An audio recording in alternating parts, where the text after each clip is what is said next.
شما هر روز پلاستیک میخورید. حتی پای نمیبرید. میخواهید دانید چطور؟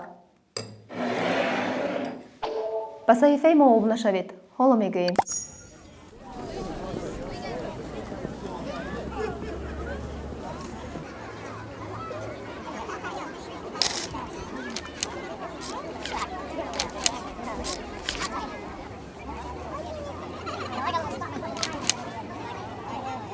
ببینید که برای یک بار به بازار رفتن چقدر خلطه‌های پلی‌اتیلنی استفاده می‌بریم. اکنون تصور کنید که هر روز آنها چقدر استفاده می‌شوند. آنها تا چه اندازه به محیط زیست ضرر آورند می‌بینید.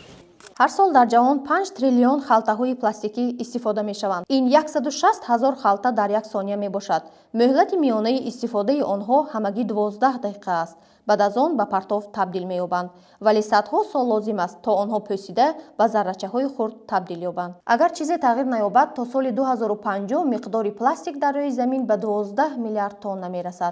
این گونه خلطه‌ها هر سال میلیون‌ها پرنده، صدها هزار حیوانات بحری و میلیاردها ماهی‌ها را نابود می‌سازند. زیاده از 260 نمود حیوانات از پرتوهای بحری اذیت می‌کشند.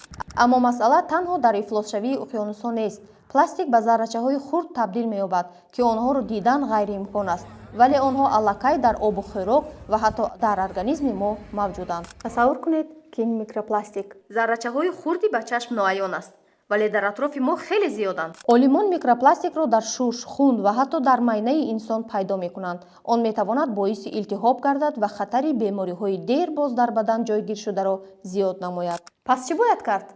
خوشبختانه راه حل وجود دارد. پیش از همه استفاده پلاستیک را کم کرده آن را به بار خلطه‌های متاعی عوض نمود. خلطه‌های کاغذی یا بی‌ویران شونده را استفاده برد که در مدت کوتاه به محیط زیست ضرر نرسانیده ویران می‌شوند. پلاستیک را کارکرد کرده از آن اشیای فایده‌ناک ساخت. شما در یک هفته چند خلطه پلی‌اتیلنی استفاده می‌برید؟